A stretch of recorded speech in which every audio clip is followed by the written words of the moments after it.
राम तेरी गंगा मैली हो गई और अभी फिलहाल छिछोरे। तो ये फिल्में मुझे अच्छी लगी क्योंकि इनमें मतलब स्टूडेंट्स लाइफ को दिखाया गया है और 3 इडियट्स में जैसे स्टूडेंट्स लाइफ को दिखाया गया है। और जिंदगी ना मिलेगी दोबारा एक ऐसी फिल्म है कि मतलब वो जैसे कि एक ही लाइफ है और एक ही समय में हमें जीना चाहिए। तो मुझे इसीलिए ये फिल्में मुझे बहुत याद है। और इस कड़ी में 2-4 फ़िल्मों के नाम आप लेना चाहेंगी? क्योंकि आप लोग तो फ़िल्म ज़्यादा देखते हैं और जिन फ़िल्मों को आप छोड़ देते हैं, ख़ास करके जो इस समय फ़िल्म में आ रही हैं, आखिर उसकी कौन-सी वजह है कि आप उसको याद नहीं रखना चाहते? हाँ, इस मोनाली। दौर की हम लोगों ने कल ही एक देखी अंग्रेजी मीडियम। हुँ, तो वो मुझे बहुत अच्छी लगी कि हम मतलब स्टूडेंट्स के मन में ऐसा है कि वो लोग बाहर जाके ही मतलब पढ़ सकते हैं अच्छे से। और एक पिता मतलब अपने बेटी या बेटा के लिए क्या कर सकते हैं, मतलब किस हद तक जा सकते हैं। तो उस विषय को लेकर वो फिल्म बनाई गई है। तो बहुत अच्छी लगी मुझे वो फिल्म तो अंग्रेजी मीडियम। मोटे तौर पर जहाँ तक मैंने जवाब समझा, तो यानी कि जिन फ़िल्मों का या जिस साहित्य का सरोकार साहित्य से समाज से होता है, समाज से, जो हमारे जीवन से चीज़ें जुड़ती हैं, उसका हमारे लिए खास मतलब होता है। मुझे लगता है मेरी बात से आप लोग सहमत होंगे। अगर कुछ याद रह जाने वाली फ़िल्में हैं, तो शिल्प से कहीं ज़्यादा हमारे लिए शिल्प पक्ष से कहीं ज़्यादा महत्वपूर्ण हमारे लिए अंतर्वस्त्र का पक्ष है। अब उसमें ऐसा नहीं है कि हम मनोरंजन जैसी चीज़ों को भी छोड़ दें। बहुत सारी फ़िल्में ऐसी हैं कि हम मनोरंजन के लिए उसको बार-बार देखते हैं। परवेश रावल की फ़िल्में देखिए आप, जितनी भी फ़िल्में हैं, उसमें फूहड़ता नहीं है उस तरह से। जैसे अब ट्रेंड जो बदल रहा है, फूहड़ कहने का मतलब कि हम सभी फ़िल्मों को फूहड़ नहीं कह रहे हैं। तो फ़िल्मों का जो ट्रेंड बदल रहा है, कल जो हम लोग बातचीत कर रहे थे कि उसमें संगीत हावी हो रहा है, शोरगुल ज़्यादा है और संगीत कम है। तो इस तरह की फ़िल्मों में आप देख रहे होंगे कि लगभग स्थितियाँ एक ही जैसे हैं और बीच-बीच में अपवाद की तरह कुछ फ़िल्में आ जाती हैं, बाहुबली या पद्मावत, जो हिस्टोरिकल चीज़ों को। और आप देखते होंगे कि जब इस तरह की फ़िल्में आती हैं, दृश्यम फ़िल्म को आपने देखा होगा। अगर कोई फ़िल्म ऐसी है कि वह शुरू हुई और उसका अंत आपको पता चल जाए, तो आपकी रुचि उसमें नहीं जगती है कि नहीं? जब कोई फ़िल्म ऐसी हो जो हमेशा आपको प्रश्नांकित यानी संदेह में रखे कि आगे क्या होगा, उस घटना से आप न जुड़ पाएँ। दृश्यम इसी तरह की फ़िल्म है कि आगे क्या होगा, आप इसका अंदाज़ा नहीं लगा सकते। हमेशा उसमें एक संशय बना रहता है। यह संशय ही बहुत महत्वपूर्ण है। अब हमारी जो भारतीय परंपरा की फ़िल्में हैं, उसमें होता क्या है कि फ़िल्म शुरू हुई, नायक-नायिका एक-दूसरे से अलग हुए और बाद में सुखद स्थितियाँ बन जाती हैं, दोनों एक हो जाते हैं और जो खलनायक होता है, वो मारा जाता है, फ़िल्म खत्म हो जाती है। और ऐसी चीज़ों के हम आदी हो गए हैं। तो अब जब इस तरह के ट्रेंड पर फ़िल्में आती हैं और उसमें कुछ नया कंटेंट नहीं होता है, तो हमारे लिए उसका कोई मतलब नहीं होता। लेकिन जैसे ही कुछ अलग चीज़ आती है, किसी की जीवनी को लेकर के फ़िल्म आ गई, है ना? किसी इतिहास को लेकर के फ़िल्म आ गई, किसी परंपरा को लेकर के फ़िल्म आ गई, किसी ख़ास कल्चर को लेकर के आ गई, तो हमारा ध्यान उस पर जाता है। इस कड़ी में कई फ़िल्में ऐसी हैं। तो कहने का आशय ये है कि जिन फ़िल्मों का सामाजिक सरोकार होता है, सामाजिक संबद्धता जिसकी अधिक होगी, वह फ़िल्म हमें ज़्यादा हमारे लिए यादगार होती है और उस फ़िल्म को हम अलग से नोटिस करते हैं, ठीक है? तो हम अपने दूसरे बिंदु की तरफ आपको लिए चलते हैं। मेरे ख़्याल से इसमें जो विस्तार की माँग होगी, वो आप विस्तार दे सकते हैं, बात करने के क्रम में, बहुत सारे बिंदु हैं। क्योंकि एक लगभग 25 से 30 स्लाइड है, समय हमें ध्यान रखना है और 2 घंटे से कम में बात समाप्त नहीं होगी। मैं ये नहीं चाहता हूँ कि यह केवल परिचर्चा ही रहे, परिचर्चा के बहाने कुछ नई चीज़ें भी आपको मिले, कुछ नए टूल्स आप नए तथ्य भी देख सकें, हमारी कोशिश ये होनी चाहिए। खेम प्रसाद मुझे लगता है कि मुझे सुन रहे होंगे, अगर कहीं हैं इसमें, तो खेम प्रसाद को जी मेरी सर, सुन आवाज़ रहा आ हूँ। रही? हाँ, सुन रहे हैं। हाँ, हाँ, आ तो रहा है अगला सर। हाँ, आपको स्क्रीन दिख रही होगी मेरी? जी सर। हाँ, तो आप बताइए क्या लिखा है स्क्रीन पर? साहित्यिक कृतियों पर बनी 5 फिल्मों के नाम। हाँ, जल्दी जल्दी बता दीजिए। बहुत ही महत्वपूर्ण सवाल है। एक तो ये शतरंज के खिलाड़ी हो गए सर। हाँ 2 सर गोदान भी आते हैं सर। हाँ, ठीक है। तीसरी कसम भी आते हैं सर। अच्छा, तीसरी कसम कितनी बार कहेंगे? फिर? ये फिल्म के आते हैं हाँ सर। हाँ, और और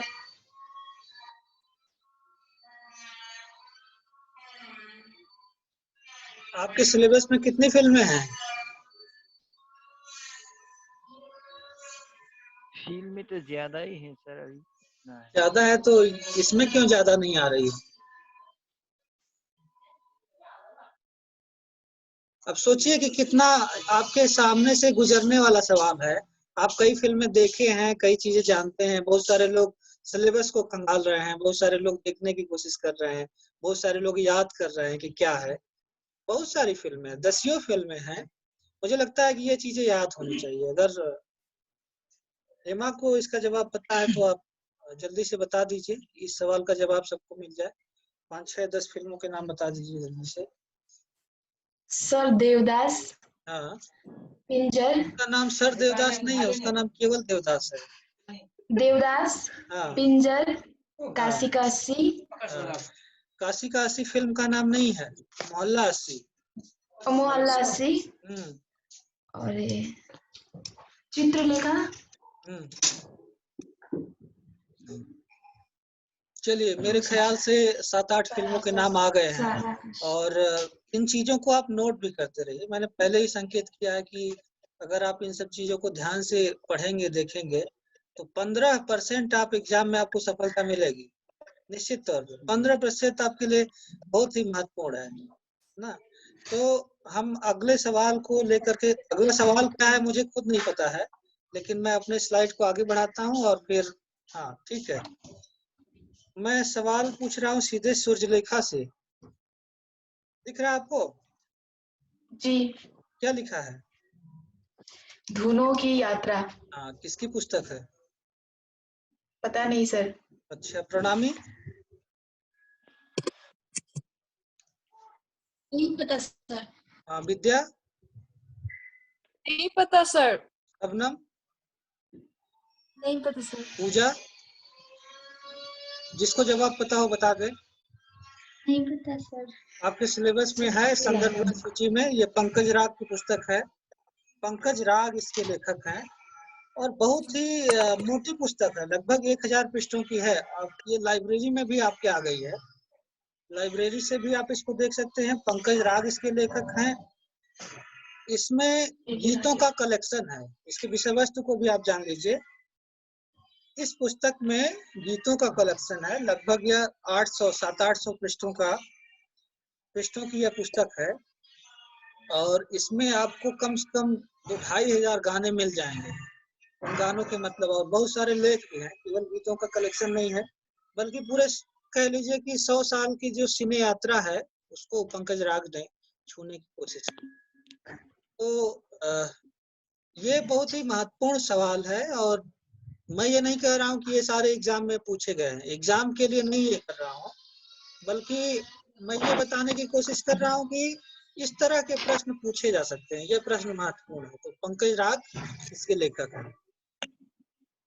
मैं आगे बढ़ता हूँ। शबनम, मेरी आवाज अगर आ रही हो तो हम आपको लिए चलते हैं शबनम की तरफ। देखिए,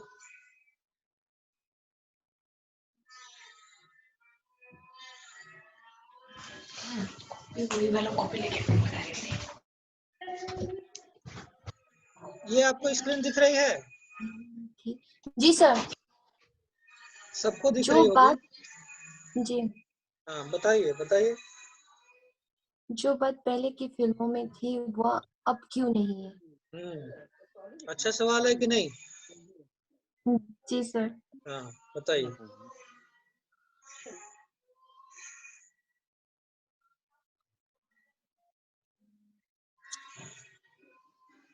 कहाँ गया? सर आप जो पहले की फिल्में थी वह समाज को केंद्र में रखकर लिखा जाता था ताकि लोग उसको देखकर कुछ सीखे, कुछ जाने। लेकिन आज जो सिनेमा है वो व्यावसायिक हो गई है। तो ये सबसे महत्वपूर्ण वो बात हो सकती है, कारण हो सकती है इसका कि कि पहले जो फिल्में थी वो साहित्यिक फिल्में भी सिनेमा में आई, और आज जो फिल्में हैं उसमें ज्यादा अच्छा, दो फिल्मों की याद मैं दिला रहा हूँ सबको। एक फिल्म जी अभी हाल ही में आई थी, छपाक, जी और कुछ दिन पहले चले जाइए, लगभग साल 1.5 साल पहले, 2 साल जी पहले एक फिल्म आई थी, पिंक। इन जी। सब इन सब फिल्मों को भी आप ध्यान में रखते हुए ये बात बताएंगे हमें कि जो बात फिल्मों में थी अब वो क्यों नहीं। पर और मैंने दोनों इसका मतलब यह भी है, हाँ, आपने सही बोला काफी हद तक। इसका मतलब यह भी है कि ऐसा नहीं है कि सामाजिक सरोकार पूरी तरह से खत्म हो गया है कि नहीं। जी इस प्रश्न का जवाब आपने एक शब्द का इस्तेमाल किया, उतना काफी था। मैं उस शब्द पर बाद में आऊंगा। मैं चाहता हूं कि कुछ लोगों से और बातचीत कर ली जाए। और जी। पूजा पूजा प्रसाद, अपना वीडियो भी आप ऑन करिए और आप इसका जवाब दीजिए। हम्म।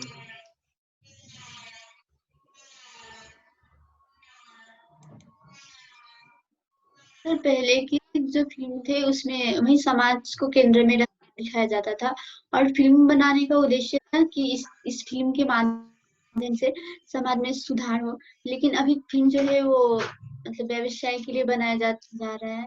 और फिल्म में गीतों का भी महत्व होता है। तो पहले के गीत भी ऐसे थे, लोकगीत थे, जिससे हम जुड़ सके या लोक जीवन से जुड़ा हुआ था। पर आज के फिल्म के गीत भी हम देखते हैं ऐसे गीत है जिससे चलिए ठीक है। मुझे लगता है कि जब आप दोनों लोगों का मिला दिया जाए तो काफी चीजें आ गई हैं। और इसके केंद्र में है कहीं न कहीं व्यावसायिकता। मैं उस बात पर जोर देना चाह रहा था। व्यावसायिकता इतनी हावी हो गई है, इतनी चरम पर हो गई है कि लोग दर्शकों को ध्यान में रखते हुए फिल्म निर्माण कर रहे हैं। उनके लिए दर्शक महत्वपूर्ण हो गया है। और जितने बजट हम उसमें लगा रहे हैं उस फिल्म में, वो बजट उनके लिए महत्वपूर्ण है कि उसकी भरपाई कैसे की जाए और अधिक से अधिक दर्शकों तक कैसे जुड़ा जाए। यही कारण है कि उन फिल्मों का अब दर्शकों की रुचि को ध्यान में रखते हुए, जब खास विशेष चीजों को ध्यान में रखते हुए जब कोई भी चीज आएगी तो जाहिर सी बात है कि वह प्रभावित होगी। उसकी चाहे वो संवेदना के स्तर पर हो, चाहे सामाजिक सरोकार के स्तर पर हो, चाहे उसके जितने भी अन्य उपादान है। इस दिशा में हमें हमको और आपको सबको सोचने की जरूरत है कि जो बात फिल्मों में पहले थी वो अब क्यों नहीं। और अगर है, इस बात से हम इनकार नहीं कर सकते कि अब वह बात बिल्कुल फिल्मों में है ही नहीं। वह बात फिल्मों में है, लेकिन वह यदा कदा है, वह कभी कभार होती है, वह बहुत कम मात्रा में होती है। वह उनके द्वारा होती है जिनका साहित्यिक सरोकार है, जो जीवन से जुड़े हुए हैं, जिनके जहन में व्यवसाय कम है, बल्कि समाज के लिए और अपने स्वांत सुखा के लिए जो लोग काम करते हैं। जब आप अपने सुख के लिए, आप अपनी संतुष्टि के लिए कोई काम करेंगे तो आप अच्छा काम करेंगे।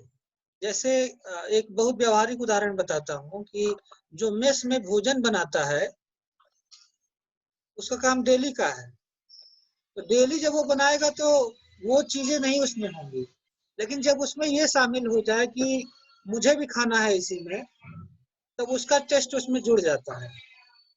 और जब वो अपनी तुष्ट के लिए चीजों को करना शुरू करता है तो उसका असर और उसका स्वाद, सारी चीजें उसमें अलग हो जाती हैं। इस व्यवहारिक तथ्य को अगर दृष्टिगत रखते हुए इस बात को भी अगर आप विस्तृत फलक फलक पर समझने की कोशिश करेंगे तो मुझे लगता है कि आप चीजों को समझ पाएंगे ना। हम आगे चलते हैं। विद्या, सर। ये आपको स्क्रीन दिख रही है? जी सर। बताइए क्या ख्याल है, न्यूज चैनल वाली फीलिंग आ रही है कि नहीं? आ रही है हाँ बताइए। सर। इसमें जो स्त्री जो है हीराबाई, जैसे वहाँ पे महुआ घटवारिन का भी कथा वो बताता है ना, हीरामन। तो उसी के साथ जोड़ सकते हैं। जैसे वो हीरा मतलब महुआ घटवारिन, जो महुआ का जो जैसी हालत होती है कि वो उसको भी उसकी जो सौतेली माँ होती है वो सौदागर के हाथों में बेच देती है, लेकिन वो फिल्म में भी देखने को मिलता है कि वो बोलती है कि उसको किसी ने खरीद लिया है, हीराबाई बोलती है फिल्म के अंत में। तो यहाँ पे स्त्री विमर्श के उसमें देखे तो फिर वहाँ सर मैं जोड़ नहीं पा रही हूँ, थोड़ा इधर उधर हो रहा है, बहुत चलिए सारी बातें। अभी मैं आपको मौका दूंगा, हम आपको लिए चलते हैं सुजलेखा की तरफ। सुजलेखा, आप अपनी बात रखिए इस पर। सर वही जैसे वो हीरामन वो महुआ घटवारिन की कहानी बताते हैं, तो उसमें हमें स्त्री विमर्श दिखता है। और साथ ही जैसे हीराबाई एक फिल्म नौटंकी करती है, तो उसमें स्त्री को ये किस रूप में महत्वपूर्ण बात देखा है। हाँ, हाँ। जी, स्त्री को किस रूप में नौटंकी करने वाली को देखा जाता है, तो उसमें भी हमें स्त्री विमर्श देख सकते हैं कि वो चाहते हुए भी समाज के कारण वो उस दिशा में नहीं जा पाते और उसे अच्छा नहीं माना जाता है, वही सब। अच्छा, वही सब। जी, अच्छा, मतलब कि वो सर समाज में उसको अच्छा नहीं बोला जाता है, इसलिए वो उस कारण से उसको क्या बोलते हैं उसको, हाँ, समाज में अच्छा नहीं बोला जाता है, तो इसलिए वहां से वो हट भी नहीं सकती है। अगर वो चाहती तो नौटंकी से हट भी सकती थी, लेकिन अगर वो नौटंकी छोड़ दे तो भी उसे समाज में वो मान्यता नहीं दी जाएगी। सही बात है। और यह बहुत ही महत्वपूर्ण बिंदु है, इसलिए मैं चाहूंगा कि इस पर सभी लोग अपनी राय बारी बारी से रखें। काफी कुछ चीजें निकल करके आए। तो मुझे सबसे नीचे की स्क्रीन में प्रणामी, जो कि थोड़ा कैमरे से हट रही है, मैं चाहता हूं कि वो इस विषय पर अपनी बात रखें। बताइए।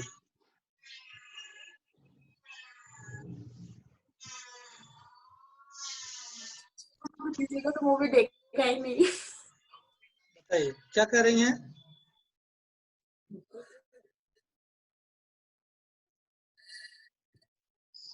क्या यह सवाल गलत है? जो यह बिंदु है, यह बिंदु आप लोगों को महत्वपूर्ण नहीं लगता है क्या? यह पिछली बार भी एग्जाम में पूछा गया था। बहुत महत्वपूर्ण लगता है। हाँ, आपको हम फिर सुनेंगे विद्या। आपको समय दिया है मैंने सोचने के लिए। बताइए प्रणामी, जवाब दीजिए। तो अभी नहीं बता पाऊंगी मैं। ठीक है, कोई अपने से बोलना चाहता है?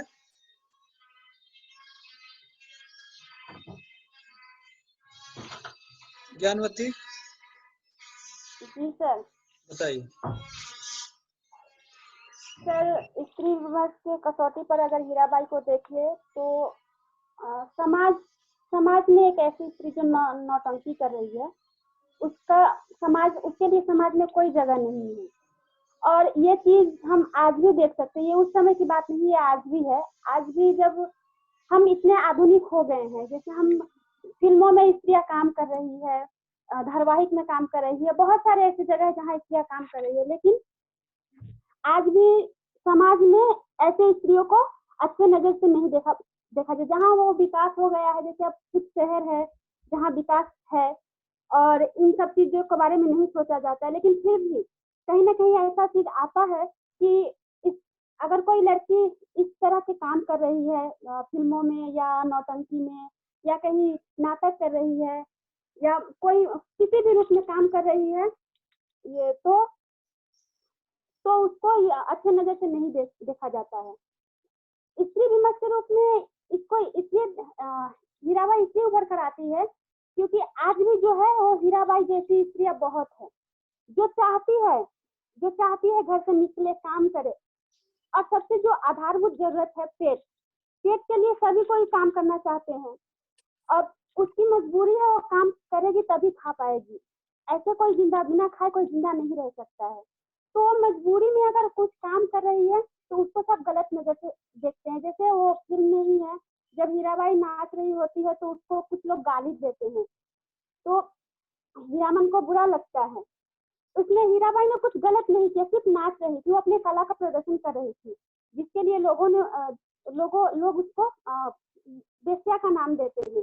तो आज भी समाज में हम देखें तो इस तरह की प्रवृत्ति है जैसे अब कोई चाह रहा है कि हाँ मैं सीरियल में काम करूं या फिल्मों में जाऊं, उसके पास प्रतिभा होते हुए भी समाज के जैसे वो नहीं जा पाती है।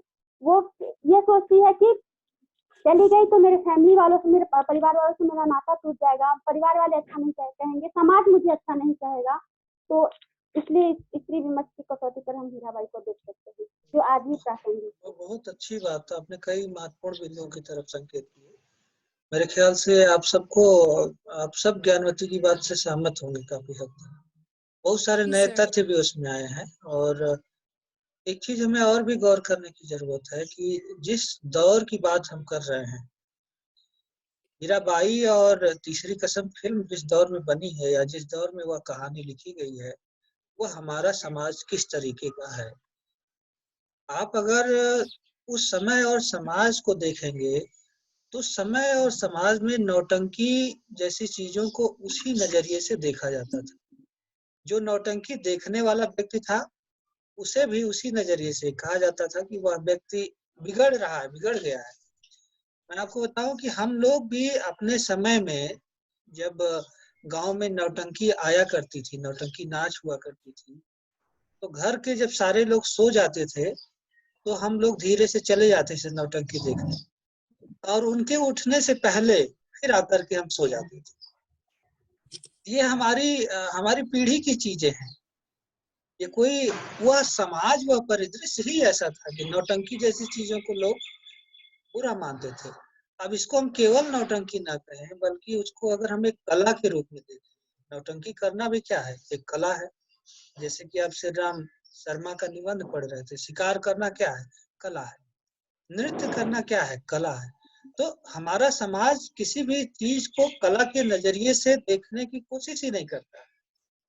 वह एक खास तरह का चश्मा लगाया हुआ है, बनी बनाई रूढ़ियों में जकड़ा हुआ है और उसी चश्मे से देखने की कोशिश करता है। उस समय स्त्री विमर्श जैसी संकल्पना नहीं थी।